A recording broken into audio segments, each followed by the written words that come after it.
கரங்களை தட்டி பாடுவோம், உற்சாகமா பாடுவோம் அப்பாவை. ஓ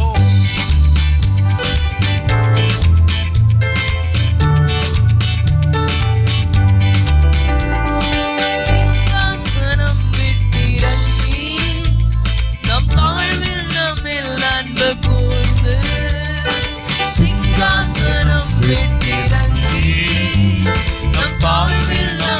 அன்பு கூர்ந்து தூக்கினாரே சேற்று நின்று உயர்த்தினாரே கன்மாலை மீது தூக்கினாரே சேற்று நின்று உயர்த்தினாரே கன்மாலை மீது இயேசுவின் அன்பு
சுவிகாரம் தந்திட்டாரே எனக்காகவே யாவையுமே செய்து முடித்திட்டார் சிலுவையிலே எனக்காகவே யாவையுமே செய்து முடித்திட்டார் சிலுவையிலே. எத்தனை பேர் விசுவாசிக்கிறீங்க?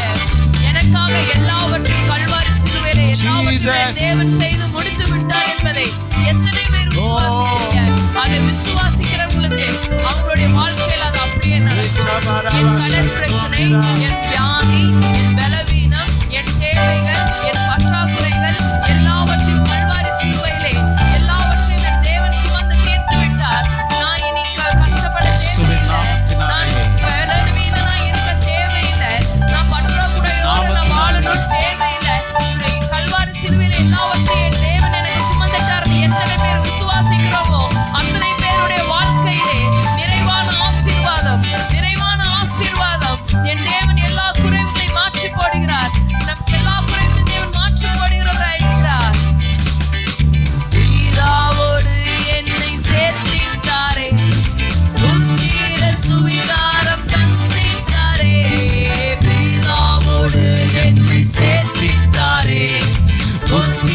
சுவிகாரம் தந்திட்டாரே.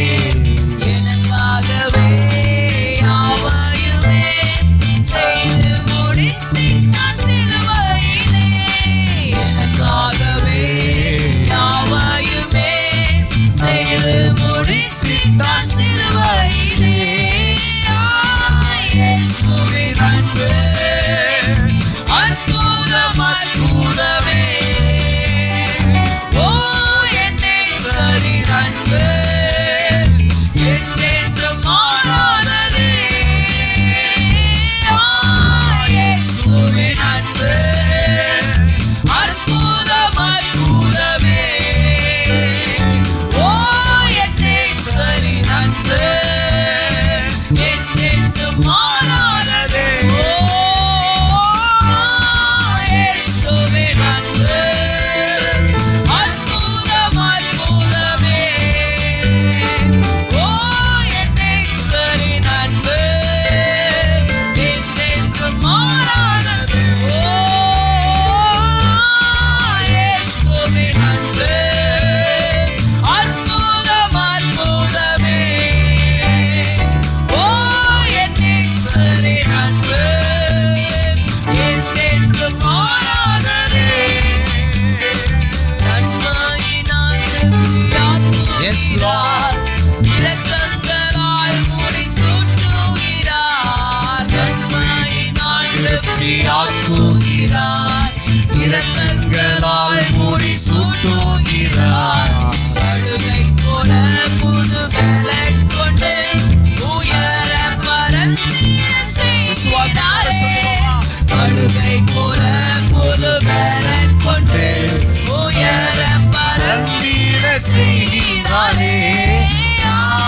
இயேசுவின் அன்பு அற்புதம் அற்புதமே. ஓ என் நேசரின் அன்பு என்றென்றும் மாறாததே. இயேசுவின் அன்பு அற்புதம் அற்புதமே.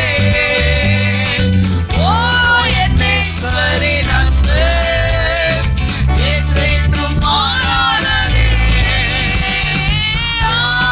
இயேசுவின் அன்பு அற்புதம் அற்புதமே.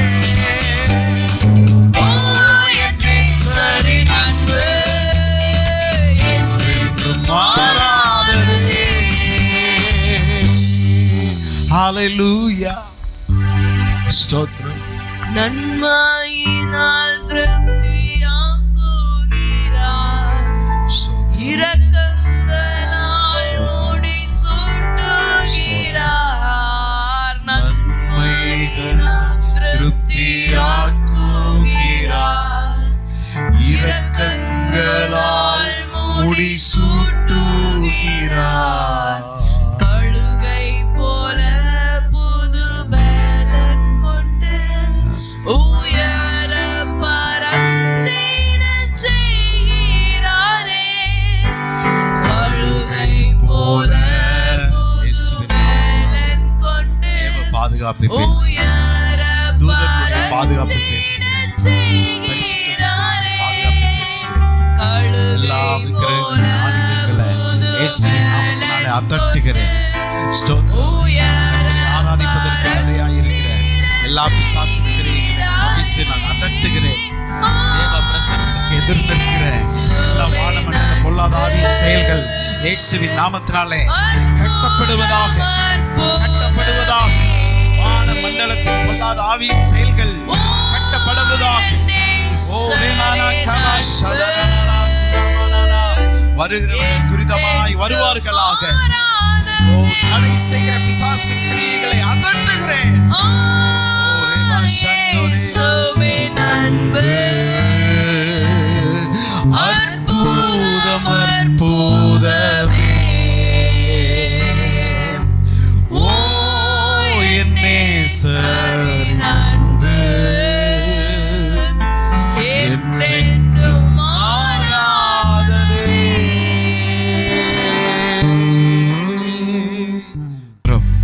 இந்த நாள் எங்களுக்கு ஆசீர்வாதமாக்கி தந்தீரே, உமக்கு ஸ்தோத்திரம். உங்கள் பிரச்சனை எங்களோடு கூட இருக்கிறபடினால் உமக்கு ஸ்தோத்திரம். தொடர்ந்து நீங்கள் எங்களை நடத்த போகிறபடினால் ஸ்தோத்திரம். ஒவ்வொரு பகுதியையும் தேவன் பொறுப்படுத்திக் கொள்ள போகிறபடினால் உமக்கு ஸ்தோத்திரம். கிருபை எங்களை சூழ்ந்து கொள்ள போகிறபடினால் உமக்கு ஸ்தோத்திரம். உங்கள் மகிமை எங்களை தாங்குகிறபடினால் உமக்கு ஸ்தோத்திரம். ஸ்தோத்திரம். எங்களோடு நீர் கிரியை செய்ய போகிறீரே உமக்கு ஸ்தோத்திரம். ஆண்டவரே ஸ்தோத்திரம். சகல துதி கன மகிமை எல்லாம் உமக்கு செலுத்துகிறோம். இயேசுவின் நாமத்தில் ஜெபிக்கிறோம் எங்கள் நல்ல தகப்பனே. ஆமென், ஆமென், ஆமென். நாம் உட்காருவோம். கர்த்தர் நம்மை ஆசீர்வதிப்பாராக. ஆமென். கூடி வந்திருக்கிற உங்கள் ஒவ்வொருவரையும் இயேசுவின் நாமத்தினாலே நான் வாழ்த்துகிறேன், உங்களை வரவேற்கிறேன். என்னுடைய ஆவிக்குரிய மகன் பாஸ்டர் ஹாரி ஜோசப் நம் மத்தியிலே அவருடைய துணைவியார் மகளோடு கடந்து வந்திருப்பதிலே மிகுந்த மகிழ்ச்சி அடைகிறேன். ஸோ எந்த தாமதமும் இல்லாமல் நம்ம மத்தியில் இருக்கக்கூடிய பாஸ்டர் ஹாரி ஜோசப் அவர்களை கரங்களை தட்டி வரவேற்போம். கர்த்தர் நம்மை ஆசீர்வதிப்பாராக. ஹல்லேலூயா. கர்த்தர் நல்லவர், கிருபை நேற்றும் இன்றும் என்றென்றும் உள்ளது. ஹல்லேலூயா, ஹல்லேலூயா. ஒரு சிலராக இருந்தாலும் இங்கே நம்ம ஆராதிக்கிற வேளையில் கோடாக்கூடி தேவதூதர்கள் இறங்கி நம்ம மத்தியிலே உலாவி கொண்டிருக்காங்க. ஹல்லேலூயா. தேவ பிரசன்னம் நம்மளை சூழ்ந்து கொண்டிருக்கிறது. ஹல்லேலூயா. தேவனை தேடி வந்திருக்கிறவருக்கு அவரே நமக்கு உதவி செய்கிறவராக இருக்கிறார். ஹல்லேலூயா, ஹல்லேலூயா. ஒரு விசை கண்கள் மூடி நாம் ஜெபித்து ஆரம்பிப்போம். ஸ்தோத்திரம் ஆண்டவரே, உம்மை துதிக்கிறோம். எங்களை அதிகமாக நேசிக்கிற பரலோகத்தின் நல்ல தகப்பனே, உமக்கு நன்றி செலுத்துகிறோம். ஆண்டவரே, இவ்வளவு நேரம் உம்முடைய பிரசன்னத்திலே ஆண்டவரே உம்மை ஆராதித்து உம்மிலே மகிழ்ம்படியாக உதவி செய்தீர். ஆண்டவரே, தொடர்ந்து உம்முடைய ஆண்டவரே சமூகத்தின் வார்த்தைகளை நாங்கள் கேட்டு அதிலிருந்து எங்களுக்கு சரியான ஆலோசனைகளை தந்து எங்களை நடத்துங்க, பலப்படுத்துங்க. ஒவ்வொருத்தருக்கும் ஞானத்தை தெளிவுமளிக்க ஆவி தந்து மனக்கண்களை பிரகாசிக்கப்படும்படியாக இயேசுவே உம்முடைய நாமத்தினாலே கேட்டுக்கொள்கிறோம். நல்ல தகப்பனே. ஆமென், ஆமென். ஹல்லேலூயா, ஹல்லேலூயா. வாங்க ஃபஸ்ட்டு நம்ம எடுத்துக்கொள்வோம் 1 சாமுவேல் 7ஆம் அதிகாரம் 12வது வசனத்தை எடுத்துக்கொள்வோம். அதில் 2வது பாகத்தை நான் ஆரம்பிக்கிறேன். 1 சாமுவேல் 7ஆம் அதிகாரம் 12வது வசனம்.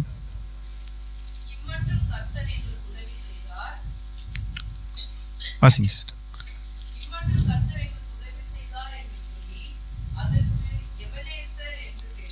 ஹல்லேலூயா. இம்மட்டும் கர்த்தர் எனக்கு உதவி செய்தார். இதுதான் நம்ம தலைப்பு. எபினேசரே, உதவி செய்பவரே என்பதான தலைப்பில் தான் நான் பேச விரும்புகிறேன். பாருங்க, இந்த இடத்துல சாமுவேல் தீர்க்கதரிசி சொல்கிறார், இம்மட்டும் கர்த்தர் எங்களுக்கு உதவி செய்தார் என்று சொல்லி அதற்கு எபினேசர் என்று பெயரிட்டான் என்று சொல்லப்படுது. பாருங்க, எபினேசர் என்றால் உதவி செய்கிறவர் என்று அர்த்தம். பாருங்க, வேதத்தில் நம்ம ஆண்டவர் நமக்கு உதவி எவ்வளவோ செய்திருக்கார். பாருங்க, பழைய உடன்படிக்கையின் காலத்திலையும் பார்க்கும்போதும் சரி, கிறிஸ்துவின் மரணம் அடக்கம் உயிர்த்தெழுதலுக்கு பின்பாகவும் சரி, நிறைய உதவிகள் நமக்கு கிடைத்து கொண்டே இருக்கிறது. ஹல்லேலூயா. ஏன்னா நம்ம உதவியை பெற்றுக்கொண்டதுனால தான் நம்ம தெய்வ சமூகத்தில் வந்து நிற்கிறோம். ஆமென், ஹல்லேலூயா. உதவியற்றவர்களாக நம்ம இல்லை, உதவியற்றவர்களாக இருந்தோம், ஆனால் கர்த்தர் நமக்கு உதவி செய்தார். ஹல்லேலூயா, ஹல்லேலூயா. பாருங்க, எடுத்து வாசிப்போம். ஆண்டவர் உதவி செய்கிறார் என்று சொல்லும்போது பாருங்க, வேதத்தில் எவ்வளோ ஒரு ஆச்சரியங்கள் இருக்குது. பாருங்க, அவர் பரலோகத்தில் தேவனாக இருக்கிறார், ஆண்டவராக இருக்கிறார், ராஜாவாக இருக்கிறார். அவரை ஆராதிப்பதற்காக கோடாகோடி தேவதூதர்கள் இருக்கிறாங்க. ஹல்லேலூயா. எத்தனையோ கோடாகோடி தேவதூதர்கள் இரவும் பகலும் அல்லாமல் அவரை உயர்த்தி பரிசுத்தர் பரிசுத்தர் என்றுன்றாங்க, ஓயாமல் அவரை ஆராதித்து கொண்டிருக்காங்க.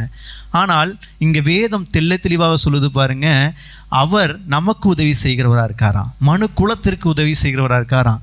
தேவ தூதர்களுக்கு உதவி செய்கிறவராக அல்ல, மனுஷனுக்காக உதவி செய்கிறவராக இருக்கார் என்று வேதம் சொல்கிறது. எடுத்து வாசிப்போம். எபிரேயர் 2ஆம் அதிகாரம் 16வது வசனத்தில் பார்த்தீங்கன்னா, எபிரேயர் 2:16 அவர் தேவதூதருக்கு உதவியாக கை கொடாமல் ஆபிரகாமின் சந்ததிக்கு உதவியாக கை கொடுத்தார். ஹல்லேலூயா, ஹல்லேலூயா. இங்கே பாருங்க, தேவதூதர்கள் என்று சொல்லும்போது தேவனை ஆராதிக்கிற தேவதூதர்களாக இருக்காங்க. பாருங்க, அவங்களுக்கு பணிவிடையின் ஆவிகள் என்று பெயர். பாருங்க, இங்கே ஆபிரகாமின் சந்ததிக்கு உதவியாக கொடுத்திருக்கார் என்று சொல்லப்படுகிறது. ஆபிரகாம் பற்றி நம் வேதம் நிறைய நம்ம அறிந்திருக்கோம் இல்லைங்களா? ஆபிரகாம் வாக்குத்தத்தத்தின் சந்ததியாக இருக்கிறார். அவர் தான் விசுவாசத்தின் தகப்பனாக இருக்கிறார் என்று பார்க்கிறோம். அவரிடத்துல தான் வாக்குத்தத்தத்தை ஆண்டு கொடுக்கிறார் என்று பார்க்கிறோம். அதன் வழியாக தான் கிறிஸ்துவின் சந்ததி வருகிறது என்று பார்க்கிறோம். பாருங்க, அதைத்தான் நாம் முறையாக பார்க்க போகிறோம். பாருங்க, வாக்கு தத்தத்தை பெறப்போகிற சந்ததிக்காக உதவிக்காக அனுப்பப்பட்டவர்கள் தான் தேவதூதர்களாக இருக்காங்க. ஹல்லேலூயா. தேவதூதர்களுக்காக ஆண்டவர் உதவியாக இல்லை, மனுஷனுக்காக வாக்குத்தத்தம் பண்ணப்பட்ட சந்ததிக்காக தேவன் நமக்கு உதவி செய்கிறதுக்காக தேவதூதர்களை அனுமதிச்சிருக்கார். பாருங்க, ஹல்லேலூயா. எபிரேயர் 1 13-14 வசனங்களை இதை பற்றி சொல்லியிருக்காரு. பாருங்க, எடுத்து வாசிப்புங்களேன். எபிரேயர் 1:13-14 2 வசனங்களை வாசிப்போமே.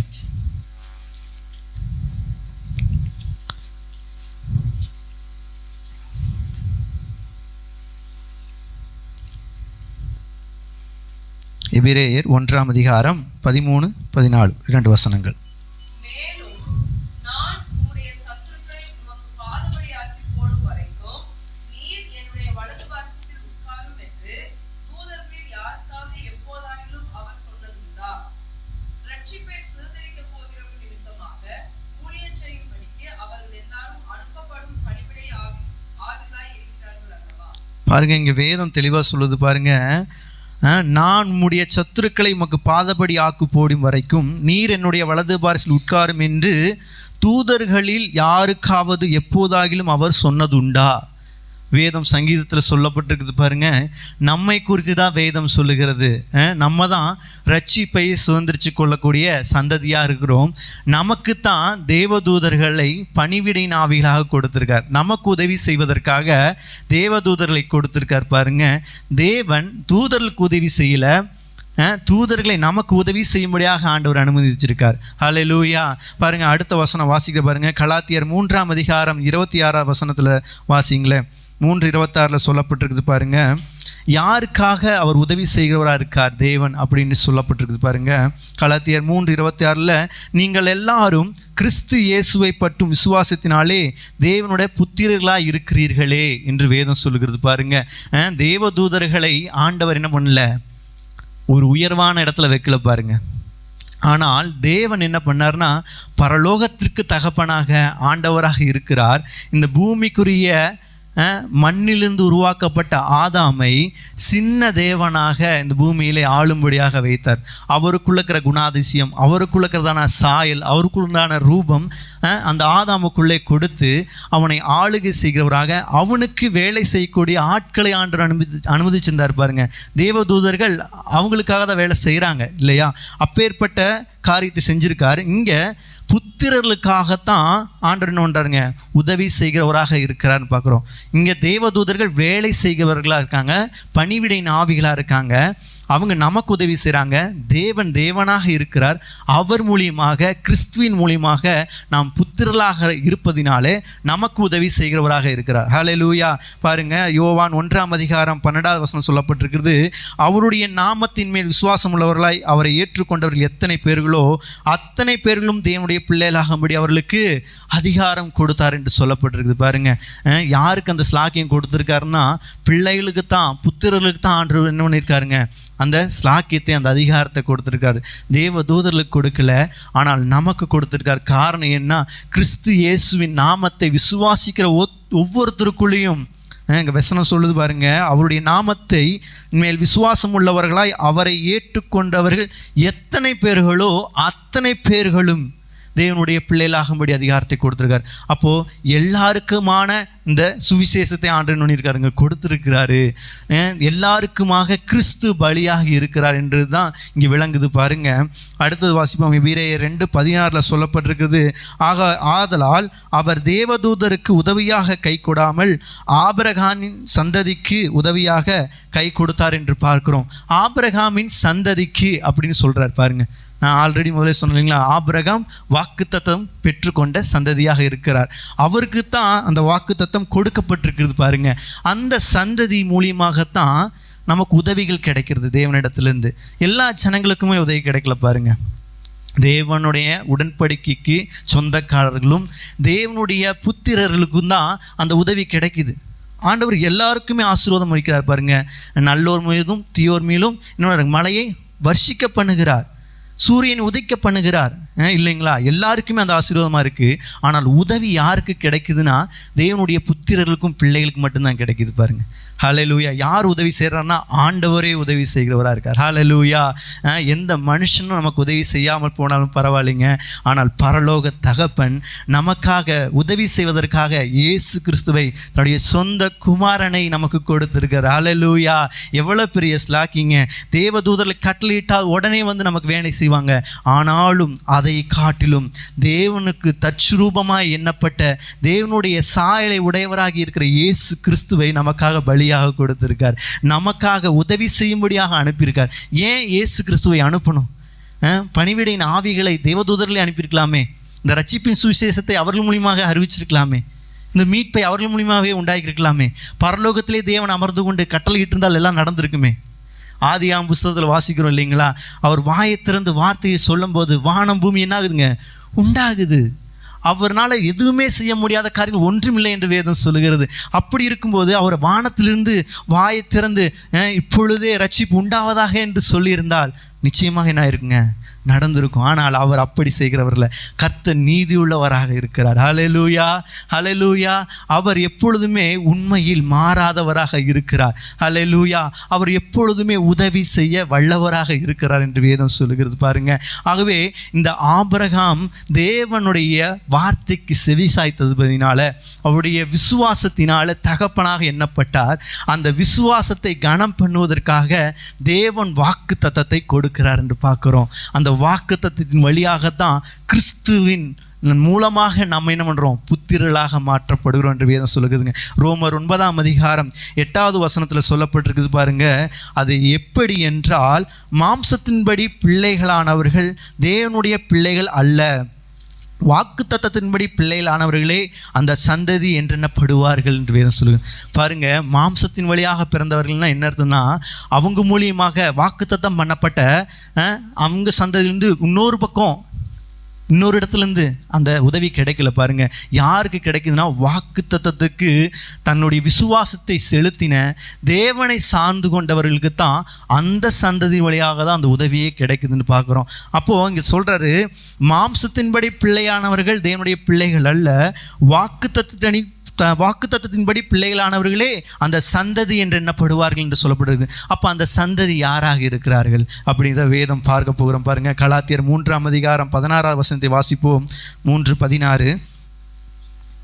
கலாத்தியர் 3:16 அந்த சந்ததி யார் என்று நமக்கு காண்பிக்குது வேதம் பாருங்க.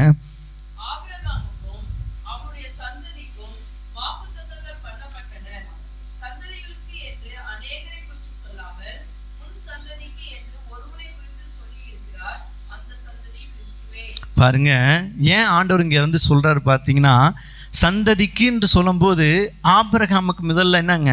பிள்ளை இல்லைங்களா? ஆண்டவரை சார்ந்து கொள்கிறார். 75வது வயதில் வாக்கு தத்தம் பெற்றுக்கொள்கிறார். எப்படி பெற்றுக்கொள்ளலாம்? வார்த்தையாக பெற்றுக்கொள்கிறார். ஆனால் இன்னும் பிள்ளை பிறக்கலை. ஆனால் அவருடைய மனைவியின் பேச்சுக்கு இணங்கி என்ன பண்ணாருங்க? வேறொரு பெண்ணை உதவியால் என்ன பண்ணாங்க? திருமணம் செய்து கொண்டு அவளிடத்துலேருந்து என் சந்ததி வரும்னு நினச்சிட்டு இருந்தார். ஆனால் ஆண்டவர் அதை சொல்லலை பாருங்க. மாம்சத்தின்படி பிறந்தவர்கள் தேவனுடைய பிள்ளைகள் அல்ல, வாக்கு தத்தத்தின்படி பிறந்தவர்களே தேவனுடைய பிள்ளைகளாக இருக்காங்க. அவங்க தான் தேவனுடைய சந்ததியாக இருக்கிறாங்க என்று சொல்லி வாக்கு தத்தத்தின்படி ஈசாக்கின் இடத்துல தான் அந்த சந்ததி வரும் என்று சொல்கிறார். அந்த சந்ததி தான் கலாத்தியர் 3:14 சொல்லப்பட்டபடி கிறிஸ்து இயேசு தான் அந்த சந்ததியாக இருக்கிறார் என்று பார்க்குறோம். ஹல்லேலூயா, ஹல்லேலூயா. கிறிஸ்துவுக்கு கொண்டு வருவது தான் தெய்வ சித்தம். ஏன் தெரியுங்களா? ஆதாம் ஏவாள் செய்த தவறு நிமித்தம் ஆண்டவர் என்ன பண்ணுவார்னா, உடனே அழித்து விட்டு மீண்டுமாக புதிய மனுஷி உருவாக்கல பாருங்க. அப்படி செய்திருந்தால் ஆண்டவர் நீதி உள்ளவராக இருந்திருக்க மாட்டார்.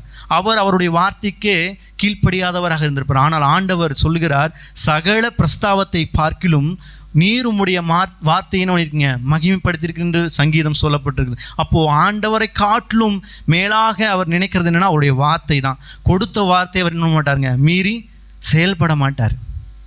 ஆகவே தான் ஆதாம் ஏவாள் தவறு செஞ்சோனையும் ஏதேன் தோட்டத்தை விட்டு என்ன பண்ணாருங்க? அனுப்பிட்டார். ஆனால் சும்மா அனுப்பலை பாருங்க. நம்ம ஆண்டவர் சும்மா அனுப்பிடலை, ஒரு வாக்கு தத்தத்தை அங்கே கொடுக்குறார் பாருங்க.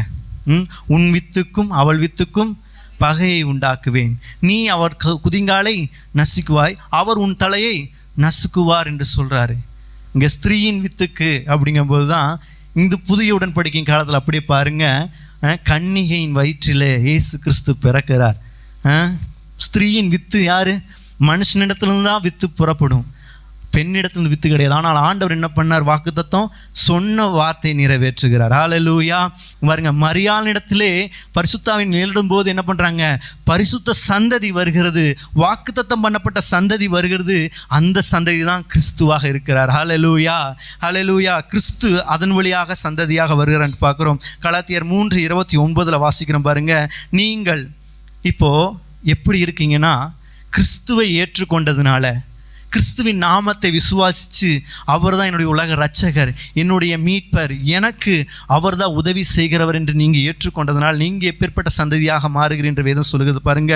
நீங்கள் கிறிஸ்துவின் உடையவர்களானால் ஆபிரகாமின் சந்ததியாராயும் வாக்குத்தத்தின்படி சுதந்திரராயும் இருக்கிறீர்கள். ஹல்லேலூயா, ஹல்லேலூயா. எவ்வளோ பெரிய ஸ்லாக்கியம் கொடுத்துருக்காரு தெரியுங்களா? இந்த வாக்குத்தத்தத்தை பெற முடியாத அநேக ஜனங்கள் இருந்தாங்க. இஸ்ரவேல் ஜனங்களுக்கு மாத்திரம்தான் அந்த உடன்படிக்கை, அந்த வாக்குத்தத்தம் கொடுக்கப்பட்டுச்சு. அவர்களுக்கு மட்டும்தான் ஒரு தனியான ஒரு ஸ்பெசிஃபிக்காக எடுத்து ஆண்டவர் என்ன பிளஸ் பண்ணாருன்னு பார்க்குறோம். காரணம் ஏன் தெரியுங்களா? அவங்க ரொம்ப பெரிய ஜனங்களா, ரொம்ப யுத்த வீரர்களா, எல்லா திறமை உள்ளவர்களா, எல்லா பரிசுத்தவான்களா இருந்ததுனாலயா? கிடையாது. ரொம்பவும் குறைவான ஜனங்களாக இருந்தாங்க, மிகவும் ஒடுக்கப்பட்ட நிலையில் இருந்தவர்களாக இருந்தாங்க. யாத்ராம் புஸ்தகத்தில் நம்ம வாசிக்கிறோம் இல்லைங்களா? அவர்கள் எப்படி அவங்க பெருமூச்சின் சத்தத்தை கேட்டு ஆண்டவர் என்ன பண்ணாருங்க? இறங்கி வந்தார், மோசேயை அனுப்பினார் என்று பார்க்கிறோம். அவங்களுடைய உயிரை கூட கசப்பாக எண்ணினாங்களாம். அப்பேற்பட்ட ஒடுக்கப்பட்ட நிலையில் இருந்த ஜனங்களை தான் தேவன் பார்க்கிறார். நம்மளும் ஒடுக்கப்பட்ட சூழ்நிலையிலிருந்து வந்திருப்போம். நம்மளுடைய ஒடுக்கப்பட்ட சூழ்நிலையிலிருந்து கர்த்தர் நம்மை விடுவிக்கும்படியாகத்தான் இயேசு கிறிஸ்துவை நமக்காக கொடுத்திருந்தார். ஹல்லேலூயா. அவர் நாமத்தை விசுவாசிக்கிற நமக்கு ஆபிரகாமின் சந்ததியாகவும் வாக்குத்தத்தத்தின் சுதந்திரராகவும் நம்மை மாற்றி இருக்கிறார். ஹல்லேலூயா, ஹல்லேலூயா. இது பெரிய ஸ்லாக்கியங்க. யாருக்கும் கிடைக்காத இந்த ஈவை நமக்கு ஆண்டவர் கொடுத்திருக்கிறார். ஹல்லேலூயா, ஹல்லேலூயா. பாருங்க, ஆகவே கிறிஸ்து இயேசு கிறிஸ்து வாக்குத்தத்தங்களை சுதந்திரிக்க போகிறவர்களுக்காக உதவியாக கொடுக்கிறார் என்று வேதம் சொல்லுகிறது பாருங்க. ஆகவே இந்த வேதம் எப்படி நமக்கு காண்பிக்கிறது பாருங்க. இயேசுவானவர் வாக்குத்தத்தத்தின்படி வந்துட்டாரு, அவர் வாக்குத்தத்தின் சந்ததியாக இருக்காரு. ஆனால் அவர் நமக்கு உதவி செய்கிறவராக இருக்கார். ஹல்லேலூயா, ஹல்லேலூயா. இதுதாங்க மிகப்பெரிய ஸ்லாக்கியம். அவர் தேவனாகவே பரலோகத்தில் இல்லைங்க, தேவனுடைய தற்சுரூபமான சுபாவம் உடையவராக, குணாதிசயம் உள்ளவராக, மகிமையும் கனத்தையும் உடையவராக இருந்த தேவன் அந்த மகிமையும் கனத்தையும் இறக்கி வைத்துட்டு நம்மை போல மாம்சம் ரத்தம் உடையவராக பூமியிலே சிறு பிள்ளையிலிருந்து குழந்தையாக பிறந்து அந்த மனிதன் எவ்வளவு விதமான உபத்திரவத்துக்குள்ளே போவான், எவ்வளவு விதமான பாடுகளுக்குள்ளே போவான், எப்படிப்பட்ட தன்மையில் அவன் என்ன பண்ணுவான், தேவனை சென்றடைய முடியும் அப்படிங்கிறதை காண்பித்து தான் நமக்கு உதவி செய்கிறவராக இருக்கார். ஹல்லேலூயா, ஹல்லேலூயா, ஹல்லேலூயா. இதைத்தான் ஆதாம் ஏவாள் இழந்து போனாங்க. ஆனால் இயேசு கிறிஸ்து, இரண்டாம் ஆதாமாகிய இயேசு கிறிஸ்து நமக்கு அதை என்ன பண்ணியிருக்காருங்க?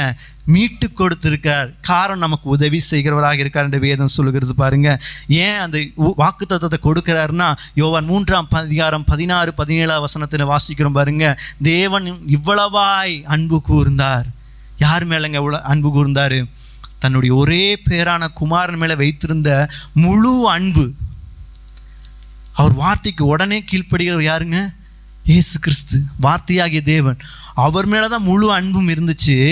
அவர் மேலே இருந்த முழு அன்பும் இப்போ நம்ம மேலே திருப்பப்பட்டுச்சுங்க. ஹல்லேலூயா. நம்ம மேலே காண்பிக்கிற அன்பின் நிமித்தமாக தன்னுடைய செல்ல குமாரனாகிய கிறிஸ்துவை பூமிக்கு எதற்காக அனுப்பினார் என்று வேதம் சொல்லுது. வாசிங்களே, யோவான் 3:16-17 வாசிங்களே.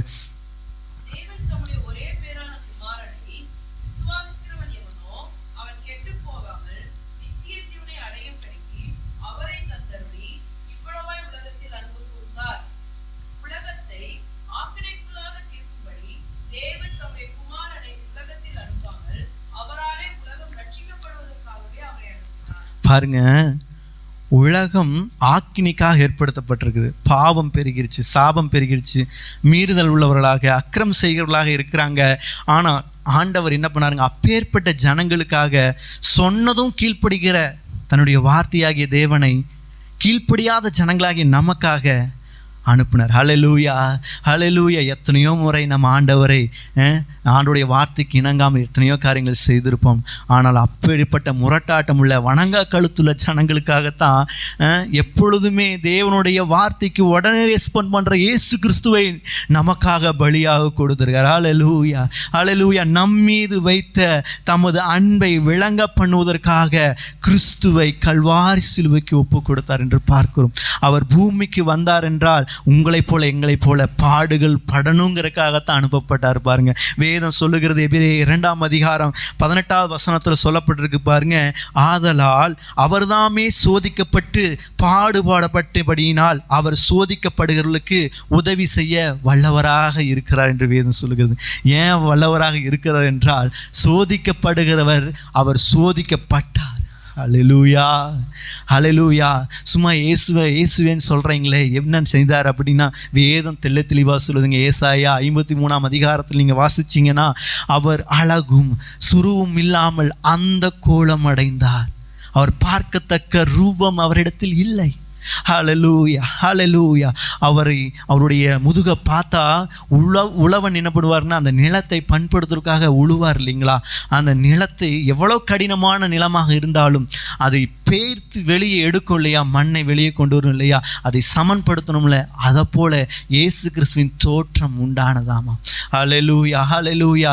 அவருடைய செல்ல பிள்ளையாக மடியில் அமர்ந்து சிருஷ்டிகளை பார்த்து கொண்டிருந்த வார்த்தையாகிய தேவன் நமக்கு உதவி செய்யும்படியாக அவருடைய சொந்த மாம்சத்தையும் இரத்தத்தையும் உடையவராக பூமிக்கு வந்தார். காரணம் என்ன சொல்லுது பாருங்க, எபிரேயர் 2ஆம் அதிகாரம் 14-15 வசனங்களை சொல்லப்பட்டிருக்கு. வாசிங்களேன், எபிரேயர் 2ஆம் அதிகாரம் 14-15 வசனங்களை சொல்லப்பட்டிருக்கிறது.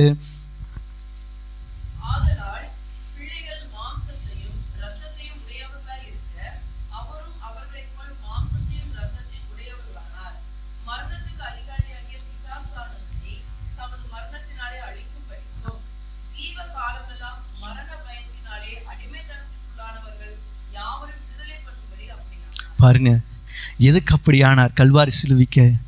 ஏப்பா அவர் வாட்டுக்கு வந்தார், ஏதோ வந்து அவர் என்ன ஆனார், பலியானார், சிலுவை சுமந்தார் அப்படின்னு நம்ம நினச்சிக்கிறோம். நிறைய உலகத்தில் இருக்கிற ஜனங்களுக்கு என்ன தெரியும்? கிறிஸ்து தெரியும். கிறிஸ்து யாருன்னா தெரியும் அவங்களுக்கு. கிறிஸ்துமஸ்னால் என்ன அவங்களுக்கு தெரியும்? கிறிஸ்துவின் பிறப்பு, கிறிஸ்து பிறந்தார்னு சொல்லுவாங்க. கிறிஸ்து என்ன பண்ணாங்க? கல்வாரி சிலுவை பலியானார் அப்படின்னு சொல்கிறாங்க. 3ஆம் நாள் உயிரோடு எழும்பினார்னு சொல்கிறாங்க. ஆனால் எதற்காக வந்தார்? எனக்காக வந்தார். ஹல்லேலூயா. இங்கே இருக்கிற ஒவ்வொருத்தருக்காகவும் வந்தார். அந்த எனக்காகன்னு எடுத்துக்கொள்கிற ஜனங்கள் இங்கே வெகு குறைவாக இருக்காங்க. ஹல்லேலூயா. அதை சொந்தமாக்கி கொண்டவர்களுக்கு மாத்திரமே தெரியுங்க அதனுடைய ஆசீர்வாதம் என்ன, தேவனுடைய உதவி என்ன என்று நமக்கு தெரியும். ஹல்லேலூயா. நம்மளுடைய இல்லாமையில் நமக்கு உதவி செய்தார். ஹல்லேலூயா. நம் கைவிடப்பட்டு ஒதுக்கப்பட்டு நீ வேண்டான்னு உங்கள் சொந்த குடும்பம் ஒதுக்கின போது, உங்களுடைய சொந்த ஜனங்கள் உன்னை வேண்டாம் என்று ஒதுக்கி தள்ளின போதும், நீ தான் எனக்கு வேண்டுன்னு வந்தாரே. ஹல்லேலூயா. இயேசுவே எனக்கு உதவி செய்யும் என்று கைகளை உயர்த்தி சத்தமே இல்லாமல் அமைதியாக கூப்பிட்டால் அவர் கேட்டாரே. ஹல்லேலூயா. நம் கண்ணீரை எல்லாம் அவர் பார்த்தாரே. நமக்கு உதவி செய்வதற்காகத்தான் பிதா ஒரு பெரிய மீட்பை நமக்கு உண்டு பண்ணினார். ஹல்லேலூயா.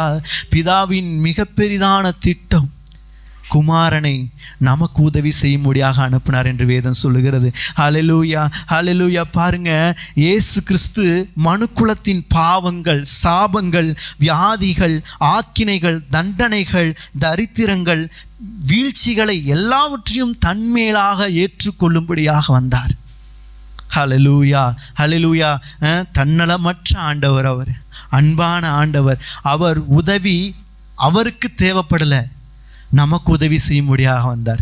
ஹல்லேலூயா, ஹல்லேலூயா. பாருங்க, ஆகவே கிறிஸ்து இயேசு எதற்காக வந்தார் அப்படிங்கிற நோக்கம் நம்ம தெரிஞ்சிச்சுன்னா வச்சுக்கோங்களேன், நம்ம என்ன பண்ணுவோம்? உதவி பெற்றவர்களாக இருக்கிறோங்கிற மனநிலை நமக்கு எப்பொழுதும் இருக்கும். பாருங்க, ஹல்லேலூயா, ஹல்லேலூயா. நம்ம உதவி பெற்றதுனால தான் திரும்ப நம்ம மற்றவங்களுக்கு பண்ணுறோம், உதவி செய்கிறோம். ஒவ்வொரு மனுஷங்களும் என்ன பண்ணுறோம்? ஒரு இடத்துலேருந்து ஒரு ஒத்தாசையை கேட்குறோம், உதவி கேட்குறாங்கன்னா அவர்களிடத்துலேருந்து நமக்கு ஏதாவது ஒரு பலனை கிடைத்தாலே மாத்திரம்தான் திரும்ப அவங்களுக்கு நம்ம என்ன பண்ணுவோம்?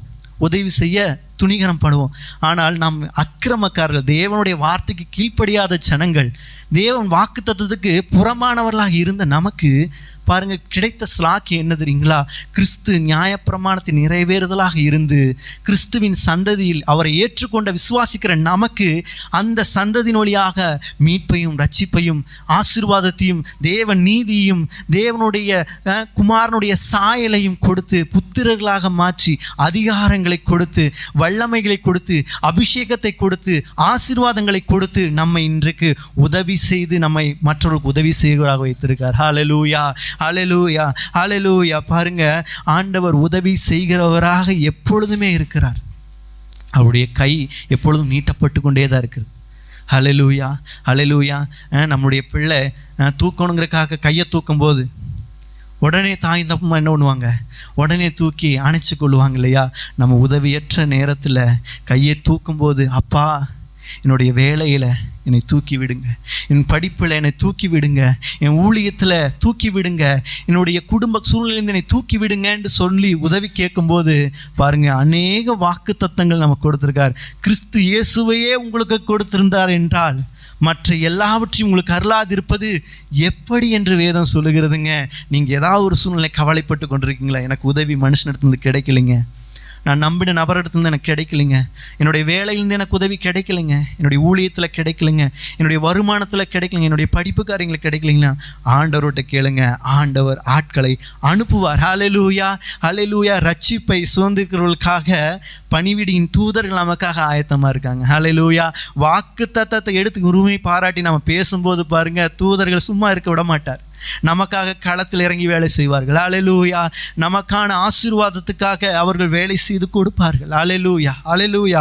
பாருங்க, இது எல்லாமே சும்மா கிடைச்சிடாது. பாருங்க, விசுவாசம் இல்லாமல் எதுவுமே நமக்கு கிடைக்காது.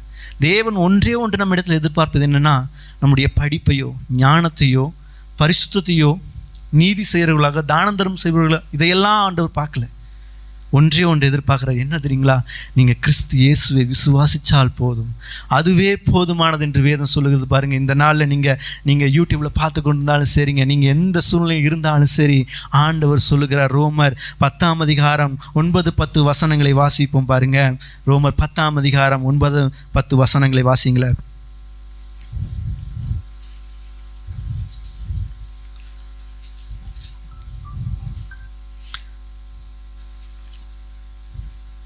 ரோமர் 10ஆம் அதிகாரம் 9-10 வசனங்கள். எல்லாருமே உங்களுடைய கைகளில் வேதம் இருந்தால் ஒரு நிமிஷம் பாருங்களேன்.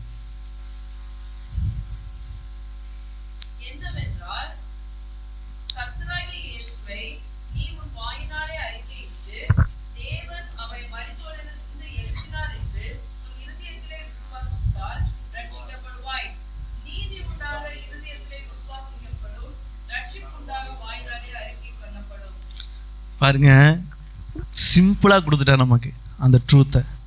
நமக்கு பெரிய ஸ்லாக்கியத்தை கொடுத்துருக்காரு. என்ன ஸ்லாக்கியம் தெரியுங்களா? அந்த ரட்சிப்பை பெறுவதற்கு நம்ம எந்த ஒரு பிரயாசமும் பட தேவையில்லை. ஒரே ஒன்று என்ன பண்ணணும்? விசுவாசிக்கணும். அவருடைய சொந்த இரட்சகராக ஏற்றுக்கொண்டு எனக்காக அவர் கல்வாரி சிலுவைக்கு சென்றார். என்னுடைய பாவத்துக்காக, என்னுடைய சாபத்திற்காக, என்னுடைய பலவீனத்துக்காக, என்னுடைய வியாதிக்காக அவர் கல்வாரி சென்று பலியானார். எனக்காக அடக்கம் பண்ணப்பட்டார். எனக்காக 3ஆம் நாள் உயிரோடு எழும்பியிருக்கார்.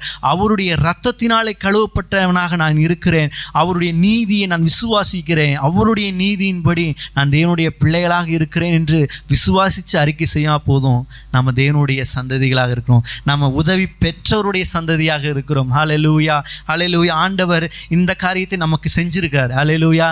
ஆகவே தான் நம்ம சபையில் வந்து அமர்ந்து கொண்டிருக்கோம் இல்லைங்களா? நமக்கு உதவி செய்ததுனால தான் தேவனுக்கு நன்றி சொல்ல வந்திருக்கோம் தேவனுடைய சமூகத்தில், இல்லைங்களா? இல்லைன்னா வெறுமனே வந்து நம்ம அமர்ந்திருக்க மாட்டோம். நம்முடைய கடந்த சூழ்நிலை ஒரு விஷயம் யோசிச்சு பாருங்களேன். நம்முடைய பின்னான சூழ்நிலை அவ்வளவு நல்லதாக இருந்திருக்காது, மிகவும் மோசமானதாக இருக்கும், மிகவும் உதவியற்ற சூழ்நிலையாக இருக்கும். அன்றைக்கு உதவி செய்த எபெனேசர் இன்றைக்கும் உதவி செய்ய வல்லவராக இருக்காரே. ஹல்லேலூயா. அன்றைக்கு தேவனை நாம் சார்ந்து கொண்டோம், இன்றைக்கு யாரை நாம் சார்ந்து கொண்டிருக்கிறோம்? ஹல்லேலூயா. நம்மை நாமே நிதானித்து பார்ப்போம். நம்மை நாம் நிதானித்து அறிந்தால் நியாயம் தீர்க்கப்படும். யாரிடத்துலங்க நம்மை நாம் நிதானித்து பார்க்கணும்? கிறிஸ்துவின் இடத்துல. ஹல்லேலூயா, ஹல்லேலூயா. கிறிஸ்து தான் எனக்கு எல்லான்னு வந்து நின்றேன். எனக்கு கிறிஸ்துவே எனக்கு எல்லாமாக இருந்தால் இப்பொழுது எனக்கு நல்ல வேலையும் நல்ல வருமானம் நல்ல படிப்பும் நல்ல இடமும் நல்ல சூழ்நிலையும் எல்லாம் உண்டான பிறகு நான் யாரை சார்ந்து கொள்கிறேன் என்ற கேள்வி உங்களுக்குள் நீங்கள் கேட்டு பாருங்களேன். எனக்கு பணத்தை தருகிற முதலாளியின் இடத்துலையே எனக்கு கவனம் செலுத்தப்படுகிறேன்? இல்லை நான் பண்ணுற பிஸ்னஸ் மேலே எனக்கு உதவி கிடைக்க நினச்சிட்டு இருக்கிறேன்? இல்லை என்னுடைய நல்ல ஒரு டீச்சர்ஸ் நல்லா கைட் பண்ணுறாங்க, அதனால் எனக்கு உதவி கிடைச்சிட்டு இருக்குது? அவர்கள் எல்லாவற்றிற்கும் ஞானத்தை கொடுக்கிறவர், அவர்கள் எல்லாவற்றுக்கும் நமக்கு உதவி செய்வதற்காக அனுப்புகிறவர். அவரிடத்துலேருந்து தான் நமக்கு அது கிடைக்குது. நம்ம நினைவு கூறும்போது ஹல்லேலூயா, அந்த உதவி தடைப்படுவதே இல்லை பாருங்கள் நம்ம வாழ்க்கையில். அதுதான் கிருபையாக கொடுத்துருக்கார். ஹல்லேலூயா. ஆகவே உதவி பெற்றுக்கொண்ட நமக்கு ஆண்டவர் ஒரு காரியத்தை செய்திருக்கார். என்ன சொல்லியிருக்கார் தெரியுங்களா? நீங்கள் உலகமெல்லாம் சென்று என்ன பண்ணுங்க? சுவிசேஷத்தை பிரசங்கிங்க. நீங்கள் பெற்றுக்கொண்டீங்க. உதவியற்றவர்களாக இருந்த நமக்கு உதவி கிடைத்ததுனால தான் நமக்கு இந்த நல்ல ஸ்லாக்கியம் கிடைச்சிருக்குது. எத்தனையோ மனிதர்கள் மரித்து போனார்கள், நாம் இன்றும் உயிரோடு இருக்கிறோம். காரணம் தேவனுடைய கிருபை. அல்லேலூயா. தேவன் நமக்கு உதவி செய்ததுனால தான் நாம் இன்று உயிரோடு இருக்கிறோம் என்றால், எத்தனையோ தேவன் அற்ற ஜனங்கள் நம்மை சுற்றிலும் இருக்கிறார்கள். அல்லேலூயா.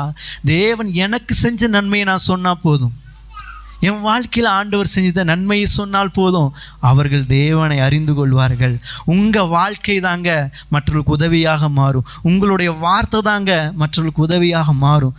உங்களுடைய வார்த்தையும் உங்கள் வாழ்க்கையும் இயேசுவை போல மாறும் என்றால், உதவியின் கரமாக இருக்கும் என்றால், அவர்களை ஆட்டோமேட்டிக்காக உதவி செய்கிற இடத்துல வந்து விடுவார்கள். அல்லேலூயா, அல்லேலூயா. கர்த்தர் இந்த வார்த்தையின்படி அவங்களை ஆசீர்வதிப்பாராக. நாம் யாவருக்கும் சமாதானம் பண்ணுகிறவர்களாக, யாவரோடும் கூட எப்பொழுதுமே நல்ல உதவி செய்கிறவராக இருப்போம் என்போமாக. ஹல்லேலூயா. கண்களை மூடி செபிப்போம். ஸ்தோத்திரம் ஆண்டவரே, துதிக்கிறோம் தகப்பனே. நல்ல எபினேசராக இருந்தீர் ஆண்டவரே. என்னுடைய ஆரம்ப காலகட்டத்திலிருந்து எங்களை இன்று வரைக்கும் எங்களை தேற்றியும் எங்களை ஆற்றியும் எங்களை ஆண்டவரை போஷித்தும் எங்களை வழி நடத்தியும் வந்த நல்ல எபினேசர் எங்களோடு கூட இருக்கீங்க. உங்கள் உதவி குறைவதே இல்லை, உங்கள் உதவி குறைவதே இல்லை ஆண்டவரே. நமக்கு நன்றி செலுத்துக்கிறோம். தொடர்ந்து ஆண்டவரை ஆசீர்வதிங்க.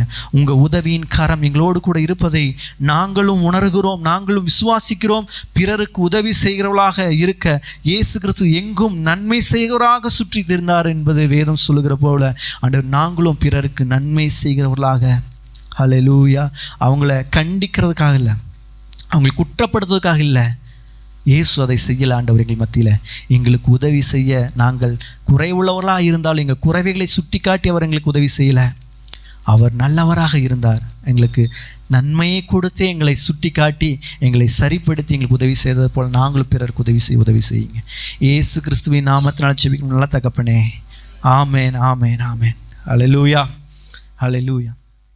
அன்புள்ள பிதாவே, உம்முடைய குமாரனாகிய இயேசுவின் நாமத்தை சொல்லி ஆண்டவர் சமூகத்துக்கு நேராக இந்த கால வேளையில் நாங்கள் வந்திருக்கிறோம். உம்முடைய பிள்ளைகளாய் ஆண்டவரே, ஆண்டவரே ஸ்தோத்திரம். கிறிஸ்மஸ் நாளை நினைவு கூறும்படியாய், அதை குறித்து பேசும்படியாய் ஆண்டவர் எங்களை கூட்டி சேர்த்து துதிக்க ஆராதிக்க உதவி செய்தீர். நன்றி. தொடர்ந்து இம்மட்டும் எங்களை நடத்தினவர், இனியும் எங்களை நடத்துவீங்க ஆண்டவரே. ஸ்தோத்திரம். தொடர்ந்து வருகிற ஆண்டவரே, எங்களுடைய அன்பின் விருந்து எல்லாவற்றிலும் தேவ சமாதானம் எங்களோடு கூட இருப்பதாக.